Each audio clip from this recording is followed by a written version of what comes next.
Quisiera compartir una revelación que he tenido desde que estoy aquí. Esta me sobrevino cuando intenté clasificar su especie. Verá, me di cuenta de que en realidad no son mamíferos.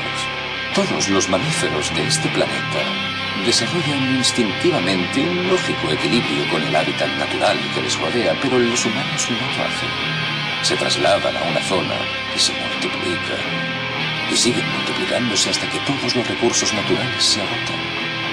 Así que el único modo de sobrevivir es extendiéndose hasta otra zona.